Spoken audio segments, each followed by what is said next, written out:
Hello and welcome to my YouTube channel.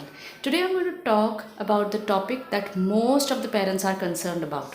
Whenever I get into discovery calls or whenever we have our workshops, most of them come up with the same question. That is, how can we overcome screen addictions? Or what should I do when my child is addicted to screen? Mobile addictions. So I'm going to talk about this today. They come up with the same question, what should we do to overcome screen addictions of our children? So I'm going to talk about these practical solutions that can help you in some ways. I don't guarantee all of them will work really well, but you may try and see that what works the best. So let us begin. What exactly is addiction all about? Addiction is something that we get into any action which is not under our control. For quite some time, we just go on doing that action without having our own control. Now, what happens when you get addicted? You don't understand the outcome, the results. Without even thinking of the results, we only get into these actions, and this is going to we are going to end up having guilt and fear later in life. We are not going to have the happy results. Now, to talk about the root cause, what could be the root cause for children to get addicted here? Most of the time, I say it is the parents themselves. But apart from that, mobile or screen or any kind of device is addicted only because of the colorful, attractive features that these programs or these games are providing. So what happens is a child gets attracted and it feels good that whenever he plays or whenever he sees something, he watches some programs or any cartoon or any game, what happens is a kind of neurotransmitter called dopamine is secreted or it is released from the body, and the mind gets the message that okay, you feel good when you see this, you feel good when you play this. And that is what is happening when the child doesn't want to quit that particular habit or that particular action. That's how child gets addicted.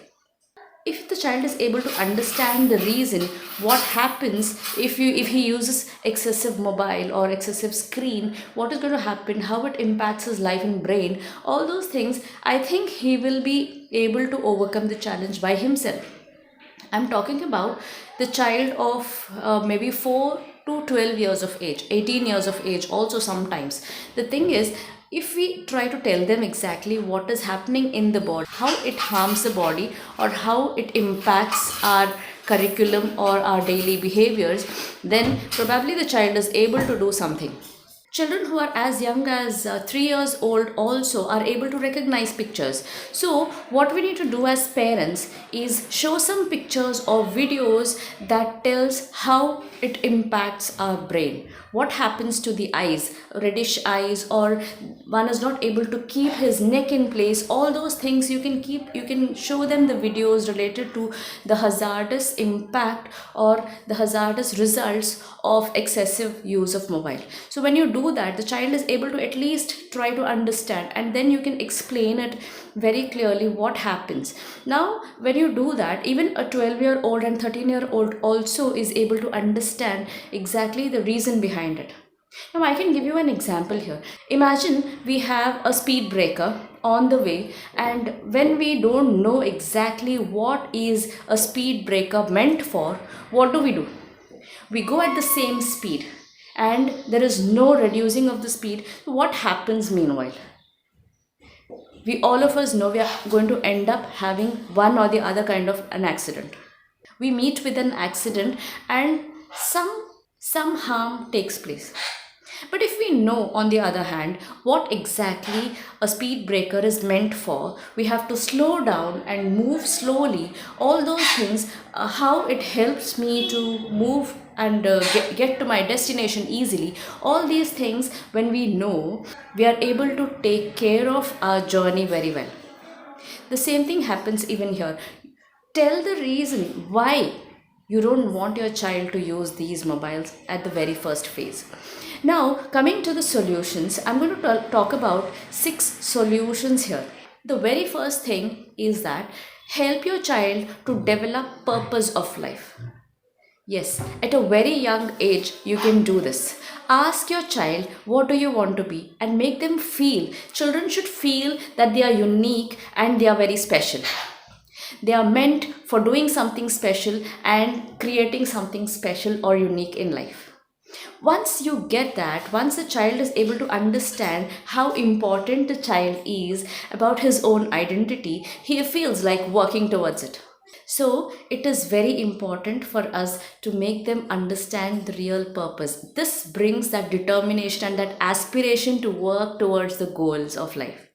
Don't you think this is amazing? Start building that, start stacking that emotions and make them visualize what they want to be. Now, they may not be realistic in life sometimes, but this matters a lot. Start having that visualization, start building that visualization in the child at a very young age. Secondly, when you analyze the games or when you analyze the video games or the programs or any cartoons that they are watching, most of them are associated with violence. Most of them don't want to show any kind of peace, harmony, and love towards each other. This brings frustration and irritation both in parents and children. It's all because once the thought is there in the mind, once that information is entered into the mind, it determines our thoughts. Our thought process again determines our talks. Our words and talk, whatever we talk, it again determines our actions, and thereby our actions are again leading us towards behavior. And now this behavior ends up having the results. It could be good or bad. It's all about the first information that is entering into the mind that determines the results that we get. Now, can you imagine one small information that the brain takes in ends up having the results? So, what kind of ultimate outcome that we want from our children? It all depends on the information that has to be given in the very first place.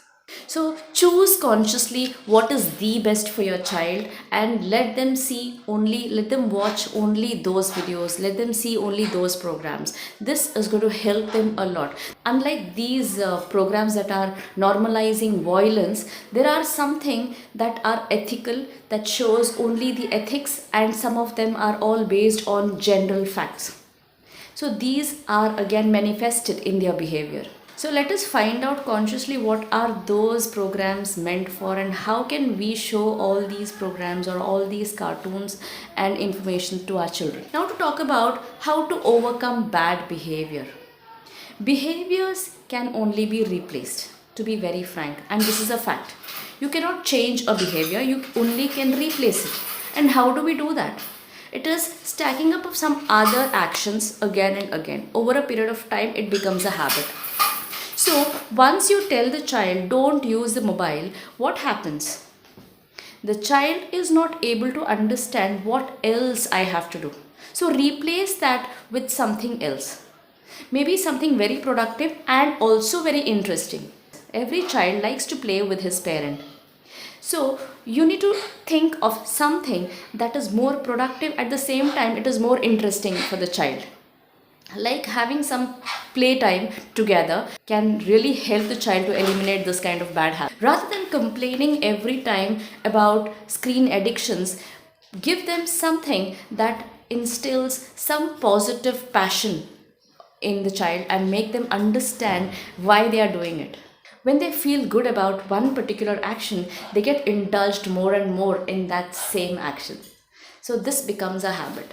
It could be reading newspaper, or it could be a gaming of newspaper reading, or it may be some kind of games based on the textbooks, or maybe some vocabulary or something like that, which is really interesting and also helps the child in his curriculum as well. We introduce many such games in our programs as well. Help them with something.